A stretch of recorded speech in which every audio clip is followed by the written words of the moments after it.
students of First BA. In this session, we will be dealing with the second poem that you have for study, The Village School Master. It's a poem written by Oliver Goldsmith. Before we begin the poem, I would like to tell you a few things about the poet Oliver Goldsmith. Oliver Goldsmith was born in Longford and was educated at Trinity College, Dublin. He is said to have been awarded the degree of medicine, but he never practiced as a doctor. Goldsmith's main works and which are critically acclaimed are The Traveller, which was written in 1764. The Vicar of Wakefield is another work of famous work of Oliver Goldsmith. And then you have The Deserted Village, and finally a comedy which was written by him, She Stoops to Conquer.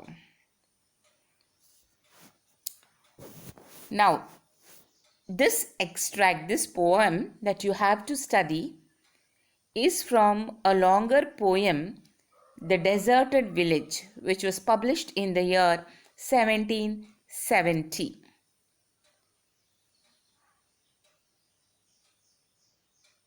So these are the main works of the poet Oliver Goldsmith. Now, in this poem, the village school master, the poet describes an abandoned school house, that is a school which is in a dilapidated condition. It is not being used anymore. There are no students anymore.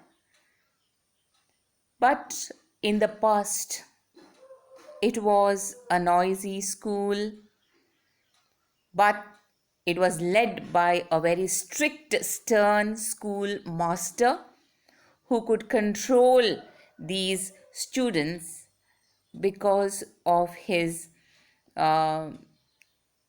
severe, stern character. And the poem describes how the children perceived him, or how the children what the children thought about the school master. And this poem is a word picture about the schoolmaster and the fame of the schoolmaster, but the poet is sad because today the schoolmaster does not exist. Moreover, his fame also does not exist, and he feels very sad about it. Now, students, before we begin the poem, I would like to read out the poem first. And the schoolmaster is also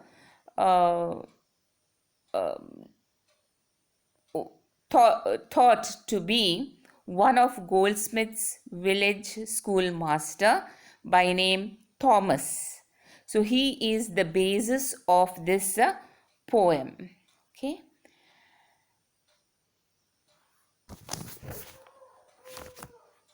Now let us go to the reading of the poem. In your textbooks, you can turn to page 56. Okay. So this is a poem of 26 lines. Besides yon straggling fence that skirts the way with blossomed firs, unprofitably gay, there in his noisy mansion, skilled to rule, the village master taught his little school. A man severe he was, and stern to view. I knew him well, and every trot knew. Well had the boding tremblers learned to trace the day's disaster in his morning face. Full well they laughed with counterfeited glee at his jokes, for many a jokes had he. Full well the busy whisper, circling round, conveyed the dismal tidings when he frowned. Yet he was kind, or of severe in aught, the love he bore to learning was in fault. The village all declared how much he knew. It was certain he could write and suffer too. Lands he could measure, terms and tides presage, and even the story ran that he could gauge in arguing too. The parson owned his skill, for even though vanquished, he could argue still. While words of learned length and thundering sound amazed the gazing rustics ranged around, and still they gazed, and still the wonder grew, that one small head could carry all he knew.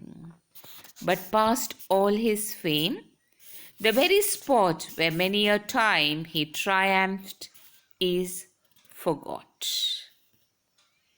So this is a reading of the poem. Students, you will see that there are many difficult words also. You have the glossary for most of the words given in your text on page 57.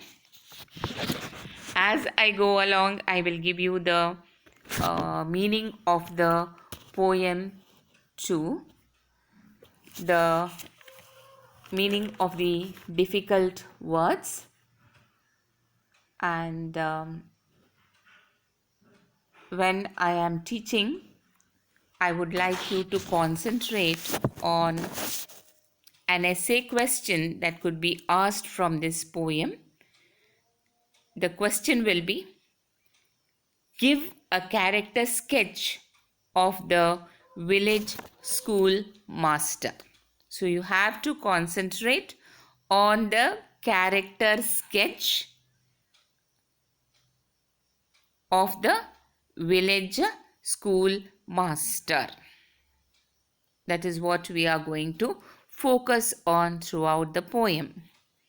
Okay, there are other small questions or 5 marks questions that can be asked.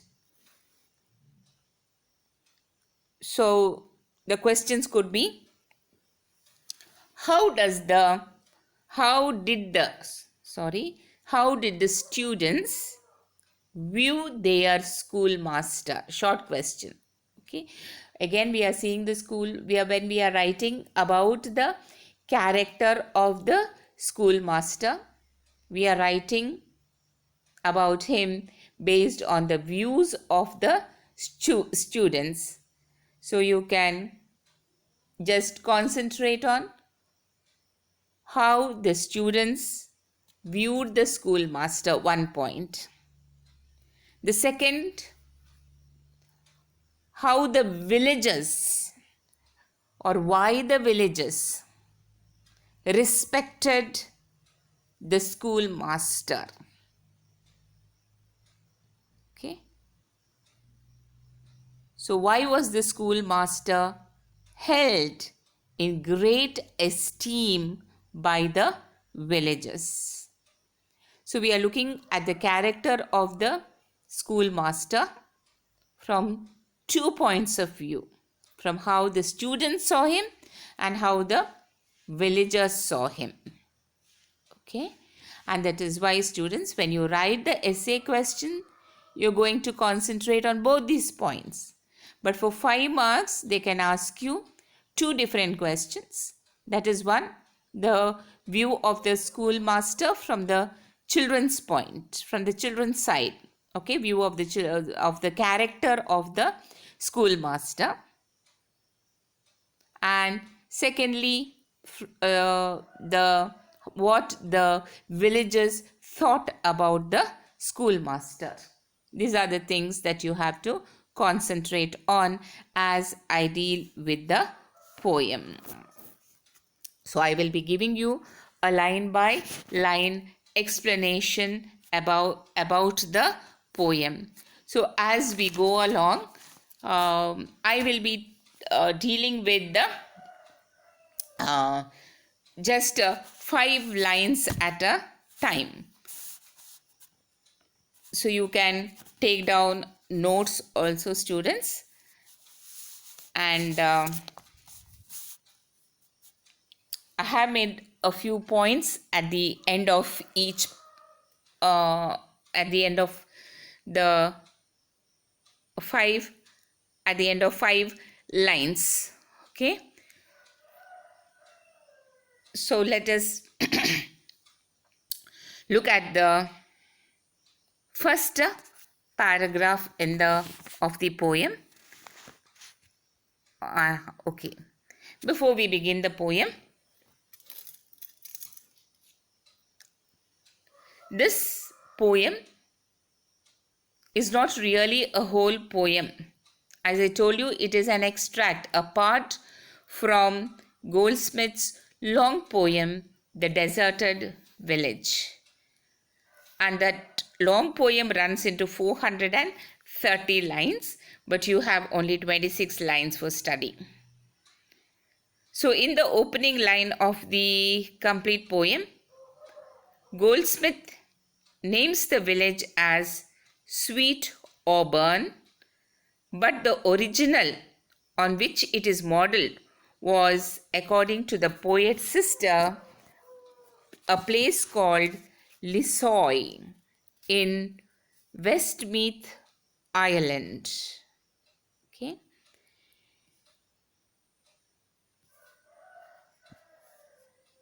So the poet is talking about the school in which he studied when he was a boy of 6. Okay, he studied in a school called Lissoy in Westmeath in Ireland, and he's talking about the school in his village where he studied. And they also say that the schoolmaster is modeled, the poem is modeled on his own schoolmaster, a man called Thomas Baine, and he forms the basis of this school description of this schoolmaster in the poem. Now we shall go to the first 5 lines, students. Besides yon straggling fence that skirts the way, with blossomed firs unprofitably gay, there in his noisy mansion, skilled to rule, the village schoolmaster taught his little school. A man severe he was, and stern to view. I knew him well, and every traunt knew. In the first line, besides yon. Yon there is, yon means there. Over there. Besides yon, straggling fence. Straggling, growing or spreading irregularly. So there is nobody to take care of the bushes, the shrubs that are growing around the school. The weeds, the fence that was grown round the school is growing, okay, and it has a very abandoned look. Nobody is taking care of the school. So besides yon straggling fence that skirts the way, that is surrounding the school, with blossomed firs. Firs are yellow flowered evergreen shrubs with sharp thorns. So, you know, when you want to fence a building or a compound, you plant creepers or plants which have got thorns, so that people and animals do not enter that place. And here, what is happening? There are yellow flowers widely growing on the fence that is surrounding the school. Unprofitably gay. Happy. The flowers look happy, but unprofitably gay. What is this unprofitably gay? They are of no use. They might look happy, the flowers, but the fence is of no use today. Unprofitable. Okay, unprofitably gay. So this is the outer description of the school. The old school is surrounded by a fence made of yellow flowers and thorns, but it is just growing around the school. It is not well maintained, and it is a very sorry sight. Next, third line. There, in his noisy mansion, skilled to rule, the village schoolmaster taught his little school. There, in his noisy mansion,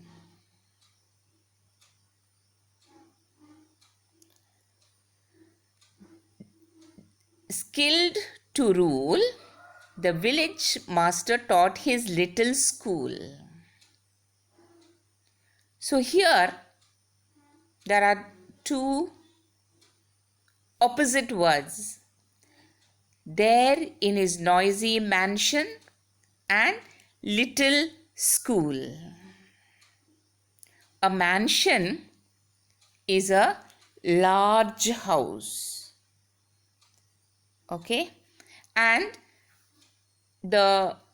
in contrast to the large house is the little school. So the poet is being very ironical while he says that the school was a noisy mansion, a big house, a big building full of noise, but actually it was a little school. Excuse me. It was a little school. And in this noisy mansion, skilled to rule, the teacher was a skilled teacher, a good teacher, and he could control his students. The village master taught here to the noisy students. The village schoolmaster was able to bring discipline. He was able to control the class. He had a lot of knowledge. He was skilled in teaching the students. Okay, so this is a little description of the school. The school was in a dilapidated condition. The fence, unruly fence, was growing around the school. There was no one to take care of the school, and in a very ironical, sarcastic tone, he calls it a mansion, but actually it was a little school where the schoolmaster taught. What kind of a man was the schoolmaster? We will see in the next 2 lines. What kind of a person was he? A man, severe he was, and stern to view. I knew him well, and every truant knew. A man severe he was severe and stern. That is, he was a strict disciplinarian. He was severe and stern. He controlled the students with an iron hand. The poet knew him well, he says, and so did every truant, every child who wanted to stay away from the school without any good reason. There were children who wanted to absent themselves, children who did not want to attend the school. These are the truants.